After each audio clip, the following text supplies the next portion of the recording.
Hi friends, అందరికీ నమస్కారం. మనకి యూపీఎస్సీ నుంచి నోటిఫికేషన్ వచ్చింది. మొత్తం 82 పోస్టులకి నోటిఫికేషన్ రిలీజ్ చేశారు. ఇందులో డిప్యూటీ సూపరింటెండెంట్ ఆర్చియాలజిస్ట్ పోస్టులు డిఎస్ఏ మొత్తం 67 ఉన్నాయి. ఇందుకు పీజీ చేసి ఉండాలి. పీజీలో డిగ్రీ కానీ డిప్లొమా కానీ చేసి ఉండాలి. అలాగే క్యాబిన్ సేఫ్టీ ఇన్స్పెక్టర్ ఇవి 15 పోస్టులు ఉన్నాయి. దీనికి ఇంటర్ చేస్తే సరిపోతుంది. అలాగే లాస్ట్ మనకి స్టార్టింగ్ డేటు ఆగస్టు 17వ తారీఖు నుంచి స్టార్ట్ అయిపోయింది already. Last date 5th September end అవుతుంది అప్లికేషన్ ఫీ 25 రూపాయలు మాత్రమే. ఎవరైతే ఎస్సీ ఎస్టీ పీడబ్ల్యూడి వాళ్ళు ఉంటారో వాళ్ళకి అప్లికేషన్ ఫీ నిల్ ఉంటుంది. ఈ నోటిఫికేషన్ ప్రతి ఒక్కరూ కంపల్సరీ చదవాల్సిందే, ఎందుకంటే ఫుల్లీ డీటెయిల్ గా ఉన్నది నోటిఫికేషన్. ఇక్కడ ఆన్లైన్ లో అప్లై చేసుకునే వాళ్ళకి యూపీఎస్సీ వెబ్సైట్ ఇవ్వడం జరిగింది. ఈ వెబ్సైట్ లోకి వెళ్ళి మీరు అప్లై చేసుకోవాల్సి ఉంటుంది. మనం ఇప్పుడు పోస్టు వివరాల్లోకి వెళ్తే జాయింట్ సెక్రటరీకి సంబంధించిన పోస్టులు. సో పోస్ట్ నెంబర్ 1 ఇలా మొత్తం 45 పోస్టులు ఉన్నాయి. 45 కేటగిరీలలో ఆ 45 ఈ జాయింట్ సెక్రటరీ కేటగిరీలో ఆ 45 పోస్టులకి మీరు కంపల్సరీ నోటిఫికేషన్ చదివితేనే మీకు అర్థమవుతుంది. ఎందుకంటే ప్రతి పోస్టుకు ఎడ్యుకేషనల్ క్వాలిఫికేషన్ వేరే ఉంది, ఎక్స్పీరియన్స్ వేరే ఉంది, డిజైరబుల్ వేరే ఉంది. ఇట్లా ప్రతి కేటగిరీలో మీకు డిఫరెంట్ గా ఇచ్చింది కాబట్టి మీరు కంపల్సరీ నోటిఫికేషన్ చూడాలి. నేను కంపల్సరీ చెప్తాను, బట్ మీరు చదివితే కూడా మీకు అర్థమవుతుంది, ఎందుకంటే ఎలాంటి మిస్టేక్ ఉండాలి. సో చూడండి friends, first post open post joint secretary emerging technologies లేదా ministry of electronics and information technology post పేరు. ఈ పోస్ట్ కి సంబంధించి education qualification PG degree in technology management, public policy, development studies, economics, labour law, arts, law from a recognised university or institute. So ఇవి విద్యార్హతలు. అలాగే experience 15 సంవత్సరాలు మీరు technology field లో వర్క్ చేసి ఉండాలి, దానికి సంబంధించిన నాలెడ్జ్ మీకు ఉండాలి. అలాగే experience of worked in the field of new emerging టెక్నాలజీలో కూడా పనిచేసి ఉండాలి. కొత్తగా ఏమైనా టెక్నాలజీకి సంబంధించిన విషయాలు ఉంటే ఈ జాయింట్ సెక్రటరీ పోస్ట్ కింద ఎమర్జెన్సీ టెక్నాలజీస్ విభాగంలో పనిచేసి ఉండాలి. అలాగే public policy with at least 10 years experience in a leadership role. మీకు ఏదైతే ఈ 15 సంవత్సరాల ఎక్స్పీరియన్స్ లో మీరు ఒక లీడర్షిప్ రోల్లో మినిమం 10 సంవత్సరాలు పనిచేసి ఉండాలి. అలాగే desirable PhD in technology management, public policy, development studies, economics, liberal arts, law from a recognised university and institute అంటే కావాల్సినవి. ఇక్కడ స్కిల్స్ అండ్ అట్రిబ్యూట్స్ ఇచ్చారు. సో ఇవన్నీ మొత్తం 10 పాయింట్లు ఉన్నాయి. కంపల్సరీ చదవండి. ప్రూవెన్ ఫస్ట్ పాయింట్ చదువుతున్నాను. Proven record of having led teams and undertaken project implementation. అంటే మీరు ఒక టీం ద్వారా ఒక ప్రాజెక్టు ఇంప్లిమెంట్ చేసి ఉండాలి, అంటే ప్రాజెక్టు హ్యాండ్లింగ్ చేసి ఉండాలి. అలాంటి స్కిల్స్ ఉండాలి మీలో. సెకండ్ పాయింట్ చదువుతున్నాను. Strong problem solving skills to address complex challenges in policy and strategy development, ability to connect policy issues across different sectors for holistic analysis. చూడండి ఫ్రెండ్స్, ఇక్కడ సెకండ్ పాయింట్ లో మీకు అడుగుతున్నది, మీరు మీకున్న ప్రాబ్లమ్ సాల్వింగ్ స్కిల్స్ తో ఎన్నో ఛాలెంజెస్ ని మీరు ఫేస్ చేసి ఉండాలి, అంటే ఛాలెంజెస్ ని మీరు సాల్వ్ చేసి ఉండాలి. దానికి సంబంధించిన స్ట్రాటజీ డెవలప్మెంట్ అబిలిటీ మీలో ఉండాలి. అలాగే డిఫరెంట్ సెక్టార్స్ లో అనలైజ్ చేసిన అనుభవం కూడా మీలో ఉండాలని చెప్తున్నారు. అదే విధంగా ఇక్కడ మొత్తం 10 పాయింట్లు ఇచ్చారు. అవన్నీ చదువుతూ ఉంటే టైం లాగ్ అవుతుంది కాబట్టి మీరు ఒకసారి నోటిఫికేషన్ చూడండి. మొత్తం ఇలానే 45 పాయింట్లు ఉన్నాయి. 45 కేటగిరీలలో ప్రతి ఒక్కటి డిఫరెంట్ కేటగిరీ ఉన్నది. ఇప్పుడు మనం చూస్తున్నాం జాబ్ డిస్క్రిప్షన్. ఈ యొక్క జాబ్ ఎలా ఉంటుందంటే policy research, analyse issues, strategy development, stakeholder engagement, procurement tool kit, capacity building and content creation, అలాగే documentation and collaboration and team work. So మీరు పనిచేసే ఈ వర్క్ లో కంపల్సరీ ఇవన్నీ ఇంక్లూడ్ అయి ఉంటాయి. ఇవన్నిటితో పాటు మీరు వర్క్ చేయాల్సి ఉంటుంది. ఈ స్కిల్స్ మీకు ఉండాలి కంపల్సరీ. మనం సెకండ్ పాయింట్ లో పోస్ట్ చూసుకుందాం. ఒక post for joint secretary in semiconductors and electronics department లో లేదా ministry of electronics and information technology department లో ఒక పోస్ట్ ఉంది.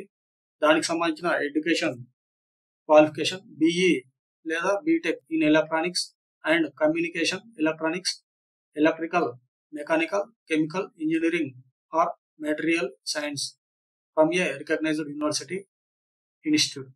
సో మీరు ఎలక్ట్రానిక్స్ లో పనిచేసి అంటే పీజీ చేసి ఉండాలి. అలాగే ఎక్స్పీరియన్స్ 15 సంవత్సరాల ఎక్స్పీరియన్స్ ఉండాలి in leadership role in the field of semiconductors and electronics field విభాగంలో మీకు 15 సంవత్సరాల ఎక్స్పీరియన్స్ ఉండాలి. అలాగే desirable MBA from a recognised university or institute.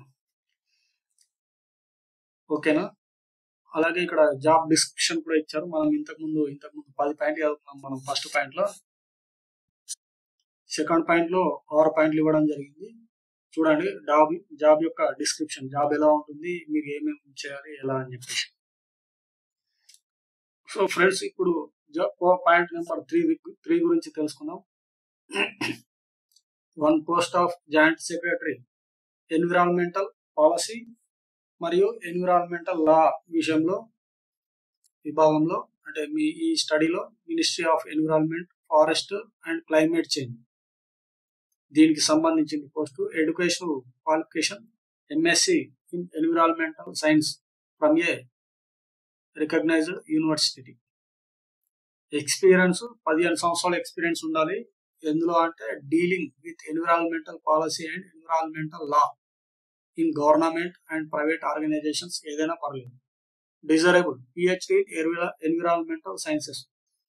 మీకు ఇక్కడ అడిగిన ఎడ్యుకేషన్ క్వాలిఫికేషన్ కాకుండా ఇక్కడ ఇచ్చిన దానికి ఇంకా కావాల్సిన ఏమైనా బ్యాక్గ్రౌండ్ డిజైరబుల్ లో ఇవ్వడం జరిగింది. అది PhD in environmental sciences from a recognised university.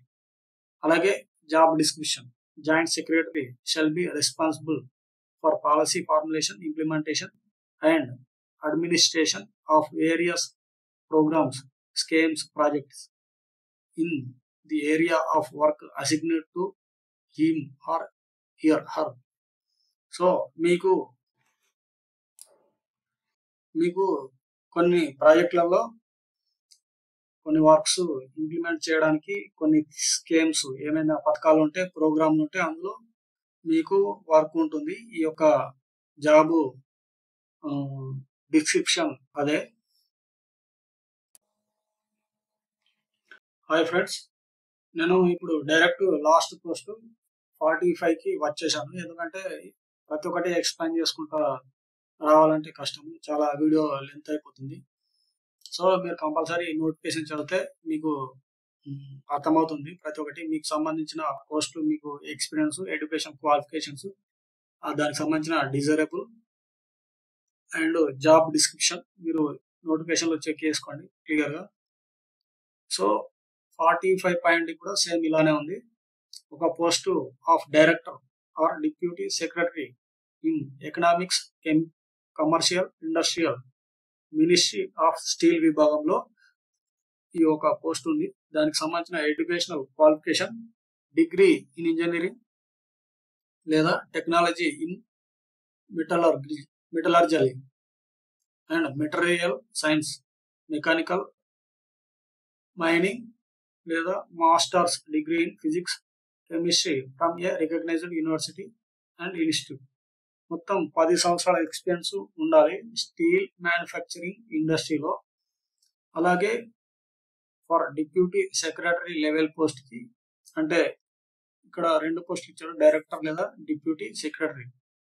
So educational qualification degree in engineering or technology in metallurgy, material science same ఉంది ఇందులో కూడా. కాకపోతే ఎక్స్పీరియన్స్ 7 years మాత్రమే ఉంటే సరిపోతుంది దేనికి, డిప్యూటీ సెక్రటరీ పోస్ట్కి. సో ఇలాగే ప్రతి ఒక్కటి 45 ఉన్నాయి ఫ్రెండ్స్. కంపల్సరీ మీరు నోటిఫికేషన్ చూడండి. ఇక్కడ మీకు ఎలిజిబిలిటీ ఇవ్వడం జరిగింది, ఎలిజిబిలిటీ చెక్ చేయండి. The following with a minimum of experience, 15 years experience ఉండాలా ఎవరైతే జాయింట్ సెక్రటరీ లెవెల్ పోస్ట్కి అప్లై చేస్తున్నారో. అలాగే ఎక్స్పీరియన్స్ ఆఫ్ 10 years డైరెక్టర్ పోస్ట్కి, అలాగే 7 years for deputy secretary level పోస్ట్కి మినిమం ఎక్స్పీరియన్స్ ఉండాలా మీరు ఏదైతే ప్రైవేట్ కానీ గవర్నమెంట్ ఇన్స్టిట్యూట్స్లో పనిచేసిన వాళ్ళు. ఇక్కడ 3 పాయింట్లు ఇవ్వడం జరిగింది ఏబిసి. ఈ ఏబిసి పాయింట్లలో officers of any state government who are already working at equivalent level or eligible or for appointment to equivalent level in their cadre with relevant experience. So వాళ్ళు ఎవరైతే స్టేట్ యూటీ గవర్నమెంట్లో పనిచేస్తున్నారో వాళ్ళు already work చేసే వాళ్ళు ఎవరైనా ఈ పోస్ట్కి సరితూగితే వాళ్ళు అపాయింట్మెంట్ కంపల్సరీ జరుగుతుంది వాళ్ళ ఎక్స్పీరియన్స్ ప్రకారం. అలాగే బి పాయింట్లో individuals working at comparable levels in public sector undertakings, autonomous bodies, statutory organisations, universities, recognised research institutes. ఎవరైతే ఈ యొక్క ఇన్స్టిట్యూట్లలో పనిచేస్తున్నారో వాళ్ళకి సంబంధించిన ఎక్స్పీరియన్స్ ప్రకారం వాళ్ళు కూడా అప్లికేబులే, ఎలిజిబులే. Individuals working at comparable levels in private companies, consultancy organisations, international multinational organisations. ఎవరైతే ఇంటర్నేషనల్ లెవెల్లో కూడా మల్టీనేషనల్ లెవెల్లో కూడా ఆ యొక్క లెవెల్ ఎలిజిబిలిటీకి సంబంధించింది వర్క్ చేస్తున్న వారైతే ఉంటే వాళ్ళు కూడా అప్లికేబులే, సెలెక్టెడే. సో దానికి సంబంధించిన డాక్యుమెంట్ ఉంటే వాళ్ళు ఇంటర్వ్యూ ఆధారంగా సెలెక్ట్ చేయడం జరుగుతుంది.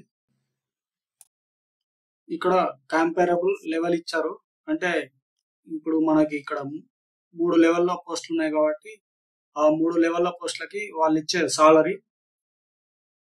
సో చూడండి ఇక్కడ జాయింట్ సెక్రటరీ పోస్ట్కి సంవత్సరానికి 35 లక్షలు, డైరెక్టర్ పోస్ట్కి సంవత్సరానికి 20 లక్షలు, అలాగే డిప్యూటీ సెక్రటరీ పోస్ట్కి సంవత్సరానికి 15 లక్షలు సాలరీ ఇవ్వడం జరుగుతుంది.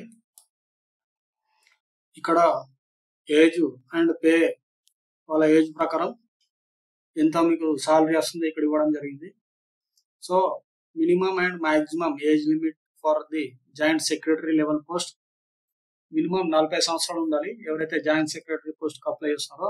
మాక్సిమం 55 సంవత్సరాలు ఉండాలి. అలాగే వాళ్ళకి పే లెవెల్ 14th ప్రకారం 7th పే కమిషన్ ప్రకారం వాళ్ళకు గ్రాస్ సాలరీ 2,70,000 ఉండడం జరుగుతుంది, ఇంక్లూడింగ్ డిఆర్, అలాగే DA, TA and house rent allowance తో పాటు. అలాగే డైరెక్టర్ పోస్ట్ కి ఎవరైతే అప్లై చేస్తున్నారో వాళ్ళకి 35 సంవత్సరాల నుంచి 45 సంవత్సరాల మధ్యలో ఏజ్ ఉండాలి. లెవెల్ 13th గ్రేడ్ ప్రకారం 7th పే కమిషన్ ప్రకారం వీళ్ళకి 2,32,000 సాలరీ ఇవ్వడం జరుగుతుంది. అలాగే డిఏ, టిఏ, హౌస్ రెంట్ తో పాటు. అలాగే డిప్యూటీ సెక్రటరీ లెవెల్ కు అప్లై చేసే వాళ్ళు 32 సంవత్సరాల నుంచి 40 సంవత్సరాల మధ్యలో ఉండాలి ఏజ్. వాళ్ళకి లెవెల్ 12 ప్రకారం 7th పే కమిషన్ ప్రకారం 1,52,000 మరియు DA, TA, house rent available ఉంటుంది. ఇక్కడ కొన్ని కండిషన్స్ ఇచ్చాడు, అవి ఏంటంటే ఏ పాయింట్ అందరూ ఎవరైతే అప్లై చేస్తున్నారో వాళ్ళందరూ గవర్నమెంట్ రూల్స్ ప్రకారం పనిచేయాల్సి ఉంటుంది. అలాగే టెన్యూర్, ఈ వర్కింగ్ పీరియడ్ మినిమం 3 సంవత్సరాల నుంచి 5 సంవత్సరాల వరకే ఉంటుంది. ఆ తర్వాత మీ యొక్క పర్ఫార్మెన్స్ ని బట్టి వాళ్ళు మీ పోస్ట్ ని ఇంక్రీజ్ చేయడం జరుగుతుంది. సో మీ యొక్క మీరు ఒక పనిచేసే విధానాన్ని బట్టి వాళ్ళు మీకు వర్క్ ఇవ్వడం జరుగుతుంది. ఇక్కడ పాయింట్ సి చూసుకుంటే మీ యొక్క employment contract may be terminated by either side with a minimum notice period of 3 months. అంటే ఒకవేళ మీరు టెర్మినేట్ అయితే minimum 3 months period notice period ఉంటుంది. 4th పాయింట్ లో మీకు మీ యొక్క వర్క్ ను బట్టి మీరు సబ్మిట్ చేసే ఎక్స్పీరియన్స్ డాక్యుమెంట్లను బట్టి మిమ్మల్ని ప్రమోట్ చేయడం కూడా జరుగుతుంది. ఇక్కడ హెడ్ క్వార్టర్స్ మీకు న్యూఢిల్లీ నగరంలో ఉంది, రాజధానిలో ఉంది. ఎవరైతే అప్లై చేస్తున్నారో మొత్తం ఆపరేషన్స్ అన్ని న్యూఢిల్లీ ఆధారంగానే పనిచేయాల్సి ఉంటుంది. వర్క్ను బట్టి వేరే రాష్ట్రాలకు కానీ వేరే రాష్ట్రాల్లో ఉన్న ఆఫీసులకు కూడా వెళ్ళాల్సి ఉంటుంది. సో ఇది ఫ్రెండ్స్ మన యూపీఎస్సికి సంబంధించి నోటిఫికేషన్ డీటెయిల్స్. సో మీకు ఎవరైనా మీరు అందరూ ఇంటెలిజెన్స్ ప్రతి ఒక్కరూ ఈ యొక్క జాబ్ క్రైటీరియా చూసుకొని అప్లై చేసుకోగలరని కోరుతున్నాను. మినిమం 30 సంవత్సరాల పైన ఉన్న వాళ్ళే అప్లై చేసుకోవాలి. సో అందరికీ ధన్యవాదాలు. నా ఈ యొక్క కంటెంట్ మీకు నచ్చినట్లయితే దయచేసి ఛానల్ని సబ్స్క్రైబ్ చేయండి. మరిన్ని నోటిఫికేషన్స్ మీకు అందిస్తూనే ఉంటాము. సో జై హింద్.